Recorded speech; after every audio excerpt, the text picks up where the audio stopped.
The Nation of Islam is often characterized as a black Muslim sect. However, a closer look reveals that the movement is best classified as a quasi-Islamic black nationalist cult. These folks aren't Muslims at all. That's the great irony. You'll understand that more. The movement was established in Detroit around 1930 with the appearance of an enigmatic silk peddler named Wallace Fard. That name is incredibly important. You may have heard of Fard Muhammad or Farad Muhammad. That's the individual Wallace Fard. He blended allegorical interpretations of biblical texts, popular black nationalist rhetoric, strict legalistic morality, and Jehovah's Witness teaching to form the basis of what would become the Nation of Islam. You notice what's not present there? There's allegorical interpretation of biblical passages. And here's what you'll notice with the Nation of Islam and with Louis Farrakhan. If you hear Louis Farrakhan speak, he's almost always quoting the Bible, not the Quran. So there's these allegorical interpretations of biblical passages, popular black nationalist rhetoric. There were a lot of different black nationalist groups at the time. There was a big Back to Africa movement. There were other, black nationalist organizations at the time. So he blended some of their teachings, the Black Moors and so on and so forth. Strict legalistic morality and Jehovah's Witness teaching. What's missing there is the Quran. What's missing there is Islamic teaching. The theological distinctives. The Nation of Islam claims to be an Islamic movement. However, much of their theology undermines that claim. And due to the vast nature of this topic, the scope of this presentation is limited to the movement's doctrine of God, revelation, cosmology, anthropology, soteriology, and eschatology in a very limited sense. The reason for this delineation is threefold. One, these categories comprise much of the basis for Islamic theology. Second, these are areas where Christianity and Islam can be compared and contrasted with the Nation of Islam. So you can see the difference between them and Christians and between them and Muslims. And third, due to the reactionary nature of the movement, the Nation of Islam doesn't have a well-documented theology apart from these categories, not even well-documented in these categories. So let's look at them. First, the nature of God. And so it begins. Nature of Islam teaches that, quote, God is a man, and we just cannot make him other than a man, lest we make him an inferior one. For man's intelligence has no equal in other than man, end quote. Elijah Muhammad also argued that, quote, if he were a spirit and not a man, we would all be spirits and not human beings. Do you follow this?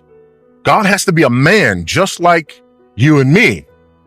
Not that the second person in the Trinity took on a human nature, as we would say. No such thing. But that God is actually a man just like you and me. He attributes all the qualities of a man, including marriage, sex, frailties, weaknesses, and mistakes. All of those are attributed to God. So when the Nation of Islam says Allah, they do not mean the same thing that Sunnis or Shia or other, they do not mean the same thing that Muslims mean when they say Allah. More specifically, NOI theology teaches that God is a black man, that he, the black man, created himself out of the blackness of space, took the color from the darkness from which he emerged. All that exists in the universe, according to this teaching, was created by black intellect. There's the other idea. Again, which is why this was so shocking to me. When you understand the nature of this movement and their understanding that the black man is divine. By the way, the other shoe drops. The white man is demonic. Because blackness in its purity represents pure deity. the further away you get from blackness, the closer you get to pure evil. So that white people are pure evil and black people are pure deity. Remember, 6 black pastors in Houston standing shoulder to shoulder with this movement for a day of atonement. How about the person of God? The fulcrum point in NOI theology is the belief that Allah revealed himself in the person of Wallace Fard in 1930. Remember, I told you that name was going to be important. Not just a guy, this was God. So when they say Allah, they're referring to this particular man, Wallace Fard. In Message to the Black Man in America, and this is Elijah Muhammad's sort of magnum opus, if you will, he states, I teach not the coming of God, but the presence of God in person. He continues, quote, Allah came to us from the holy city Mecca, Arabia, in 1930. He used the name Wallace D. Fard. He came alone. Today, if you get the newspaper that the Nation of Islam sells, in the back of it, they have sections, what the Muslims want and what the Muslims believe. And they still state that Allah was the person Wallace Fard, that Wallace Fard in 1930 was Allah. That was God. Again, these people are not talking about the same thing that Muslims are talking about. There's also the idea of the plurality of God. God's not the only God in Nation of Islam teaching. In fact, at the core of the Nation of Islam doctrine of God is the idea that while there is only one God at a time, no God lives forever. Hence, there must be a succession of supreme gods throughout the course of history. This is said to happen once every 25,000 years. They believe in these cycles of the earth, 25,000 years.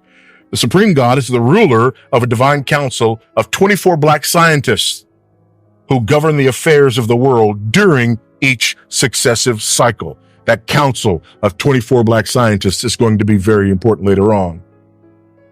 Now, a critique of this, one of the things that they teach, if you remember the idea, blackness is divine. The further away you get from blackness, you get toward pure evil.